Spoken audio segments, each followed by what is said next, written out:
Again, the Cowboys training camp, Micah Parsons in camp, still no contract extension. Jerry Jones put on a clinic yesterday in the preseason press conference, just saying so many interesting things. He gave this very surprising answer about the idea of himself being less involved. Let's listen to this. Stepping away as general manager ever been even a momentary consideration for you through the years? Yes. Momentary. How long a moment? Now we're getting down to it. Small fractions of seconds, I promise you that. So if you think a little bit of what you write is going to deter me from sitting up here doing what I want to do, you're wrong. It's just not going to do it, because I've danced with the devil, the financial devil, and lived to tell about it. And so that resolve is there with me as well. Okay, so you have sat in a closed room and negotiated with that man, right? I mean, that was your life at one time. He didn't stand a chance. What's that? I mean, so interpret that for us. I can't read the man's mind. So, I think I made the point earlier that he thoroughly enjoys this. Like, this is what Jerry Jones seems to live for at this point. I don't know what he's talking about. I try not to do anything with the devil, let alone dance with it. But Right. if Jerry did, I would be scared of him too. Like, it just doesn't make sense. While we were doing that, Schefter had stepped away and just came back and said, "Come to me." You know, it's interesting. I mean, we said this before, that the Cowboys move very slowly, glacially with these things. They have yet to submit a contract proposal to Micah Parsons. Nothing. For all the talk that we've had about the Dallas Cowboys, Micah Parsons, his contract, how close they are, how close they aren't, there hasn't been an offer yet. So that tells you where they are right now. Not very close. Does that mean that they're not, like, close in the conversations, and it's not, the conversations don't matter until you submit an actual proposal? We could look at it that way. I think that if talks are heating up, if they're serious, there are proposals. Like, here's what we're thinking. There may be, hey, we'd like to keep you. Great, we'd like to keep you. Okay, you've had contract negotiations. Yeah. You've had contract negotiations.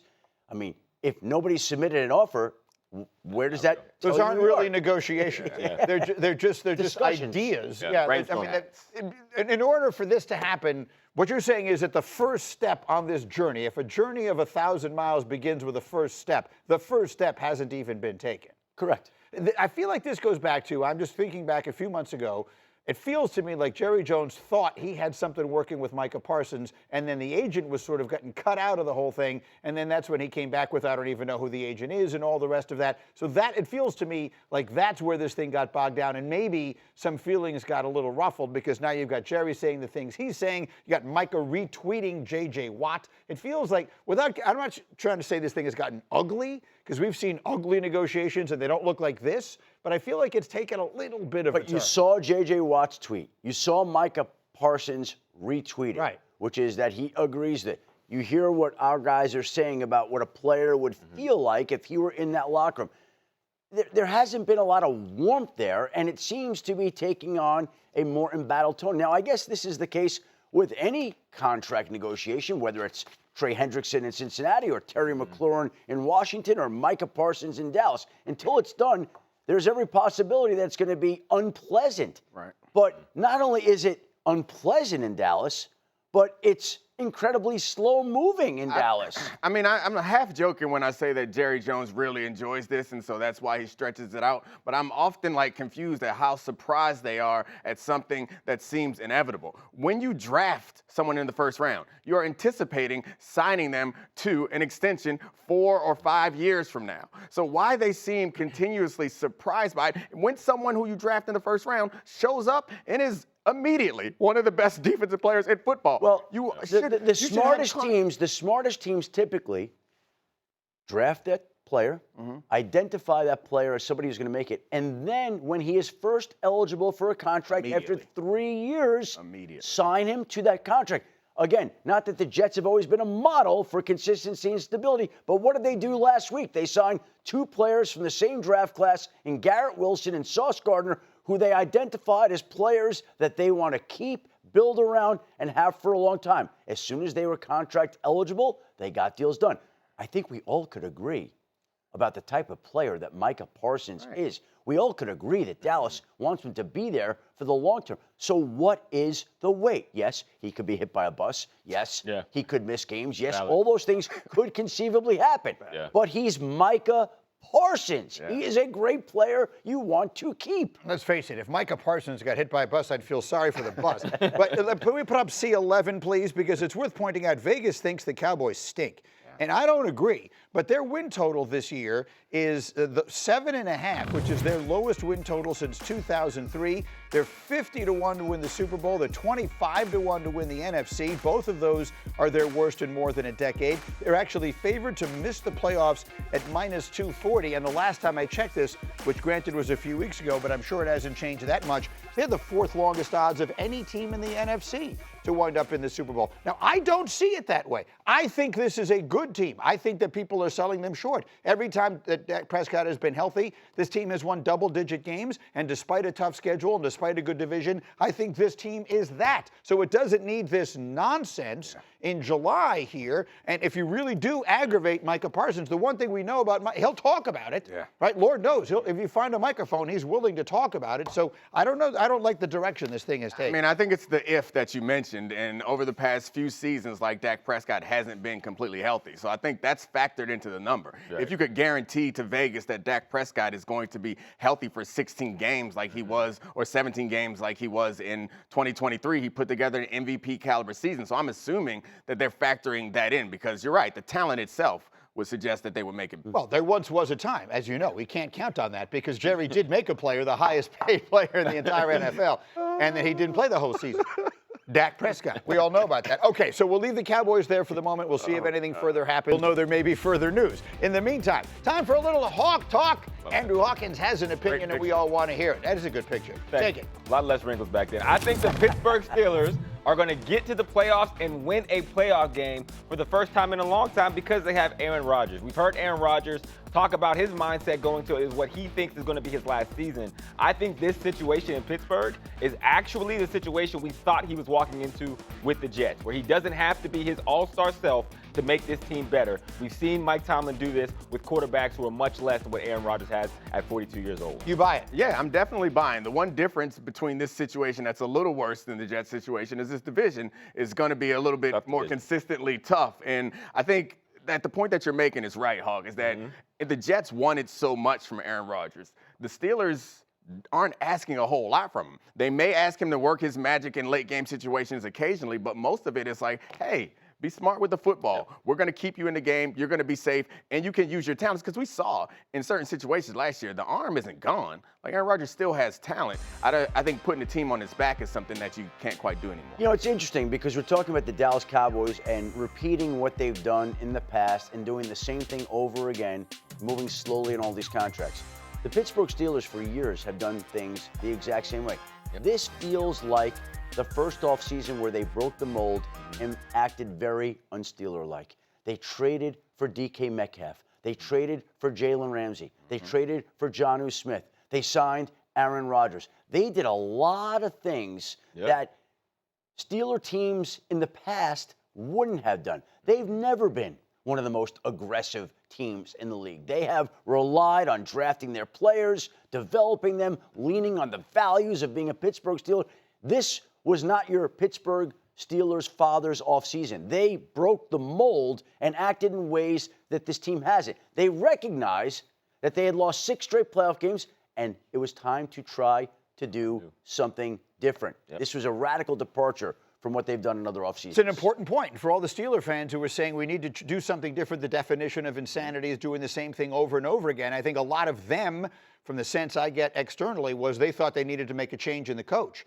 I think that they did the right thing by keeping the coach because he's a great coach and changing around the philosophy because the philosophy had gotten stale. And by the way, as to the division, I understand why you say that. The Ravens are really good, but the Bengals' best defensive player just drove home to Jacksonville. Don't know where he is. The Browns we're talking about them like they may have have the first pick in the draft next year. The NFC North, NFC East, AFC West, I think are all better divisions. I think the Steelers, as they were a year ago, and they surprised people by doing it, will be right there to the finish in that division. No, I think you're absolutely right. I would say the one thing that they aren't doing that's unusual in mold breaking is they are paying, you brought up Trey Hendrickson, they're paying their older defensive end because they are serious about making some sort of run. To your point, everything, all the decisions that were made were different, but they were aligned. They were consistent with what it appeared that they wanted to do. The Bengals, those decisions don't seem consistent. The most intriguing rookie quarterback is who? I mean, it's kind of a cop-out, but it's the number 1 overall pick, Cam Ward.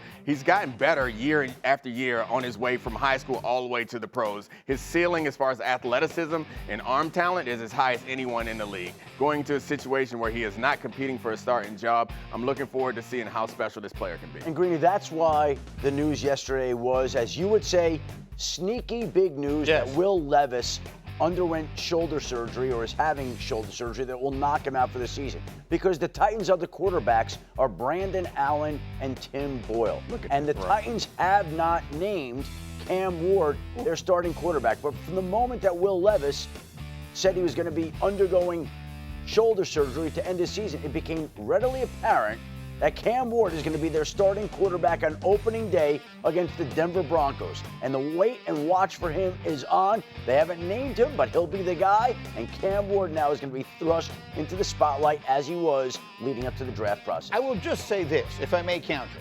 I just looked up the definition of the word intriguing, and it says engaging the interest to a marked degree. Now, maybe I'm sort of parsing words. You're not here. at a market degree? I'm at a market degree. No, marked. Oh, not a market degree. A marked degree. Cam Ward is going to be the starting quarterback in Tennessee. He was going to be regardless, and we're going to see how that thing plays out. The most intriguing rookie quarterback to me is definitely Shedeur Sanders, because I am markedly interested, to a marked degree interested to see, is he the player that many, like Mel Kiper, thought he was, or is he actually the guy who fell to the 5th round? And I don't know that we'll know that in this training camp, but we'll start getting that answer. I'm intrigued by that.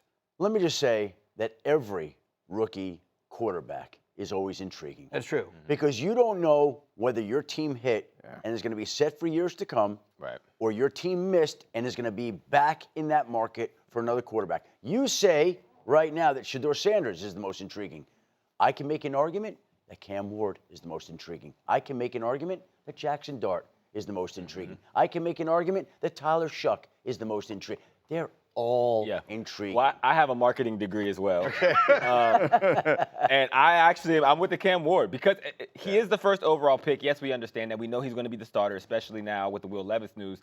But I feel like he is the least talked about first overall pick that we've seen probably in 2 decades. That is intriguing to me because this is either going to be a why weren't we talking about him more, or everybody was right. It didn't feel as exciting as Shedeur going in the 5th round to the Browns. And his style of play is such that it could be really incredible. It's very Caleb Williams in that he can do creative things that end up hurting your team, or do creative things that you're saying, wow, this guy's a magician. All right, let me get to the next one here, because I'm intrigued by this one as well. Domonique, next question. Where should Travis Hunter start, on which side of the ball? Well, I mean, he should obviously start at receiver. I think as much as I would like to pretend that cornerback is a more impactful position, the way that the rules have changed and the league has made it easier for the offensive side of the ball, you can be more impactful on the other side. And of course, like, receivers are easier to play. You just show up, you run some routes, catch some balls, run some touchdowns. It's not too hard. All right, I want him to play both ways, and so we'll have time to dive into that more a little bit later. But I want to set up the last one, because this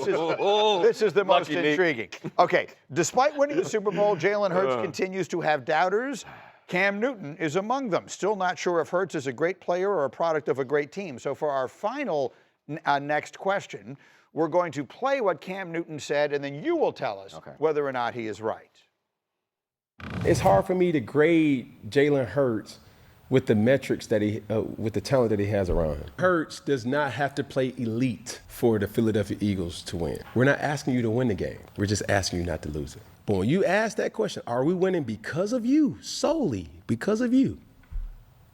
Or is it the resources around you? So game changer, game manager, those are the things that you have to ask yourself. And those are the metrics that I'm going off of. What do you make of what he said there, Neek? Well, I mean, I think it's hard for me to disagree with him because he's saying it's his opinion based on what he's seeing. But I do think that we have to be honest about quarterbacks in this league is we move the goalposts on them. And that's what happens. Like, first, can you be a starter? Then once you're a starter, can you win a playoff game? Then it's, can you win a Super Bowl or can you win an MVP? That happens to all the quarterbacks. Like, we still have Lamar Jackson and Josh Allen. As great as both of them are, we still are critical of them. Now, the thing about Jalen Hurts is he did win the Super Bowl. He played great in 2 Super Bowls, and you would think that that answers all the questions, but it's not going to until, it reminds me a little bit of Dak Prescott. Obviously, he doesn't have the Super Bowl, but it's like, once you sign the deal, can you do this? We're going to keep moving the goalposts, and he keeps answering the call, so as long as he does that, he's fine. And why are we punishing Jalen Hurts? It's not his fault that he's got the best offensive line, 2 great wide receivers, Saquon Barkley. That's the team that has been assembled around him. And he's done exactly what he should have done by taking them to 2 Super Bowls, winning 1, playing well. I'm not going to penalize Jalen Hurts because he's surrounded by great talent all around him. I don't think anybody's wrong for analyzing somebody's game in the midst of the season. But when you look at the whole body of work and you say, man, can another quarterback go in there and do what Jalen Hurts did? I don't think that they can because it's really hard for even good players to play their best in the biggest moments. And Jalen Hurts has done that pretty consistently over his career, and that's something to be talked about. So even in that conversation, it wasn't about is Jalen Hurts the best or most talented quarterback? It was, is he top 10? And I would say yes, because if you have to be top 10 in the NFL to go toe-to-toe with Patrick Mahomes multiple times, and be the quarterback who played the best in those games. These things fluctuate, and they're a good example of how, in some ways, and I fully recognize as I say this that I have spent 30 years being a part of this conversation, but how meaningless these conversations actually are. Because, I mean, a few years ago, remember when Lamar Jackson wasn't a top 10 quarterback in the NFL? Like, that was a topic for a while. Remember last year when Josh Allen was the most overrated quarterback in the NFL, and then he went out and won the MVP and had one of the great seasons of all time? So now Jalen Hurts isn't a top 10 quarterback. So there is a meaninglessness to it. What Cam is actually saying is, his team is so good. I listened to it more closely that time. It's hard for me to analyze just how good he is because what's around him is so good. That's not an unreasonable thing to say. Yeah, I mean, that's why I said I can't disagree with Cam because what he's saying specifically, it reads as a bit of disrespect. But that's not what he's saying. He's saying, I can't really tell, which is fine for him to say that. But at the same time, the accolades speak for themselves. Like, I mean, the man's got a Super Bowl trophy and his Super Bowl MVP. So, he's pretty good. All things considered, he's doing just fine.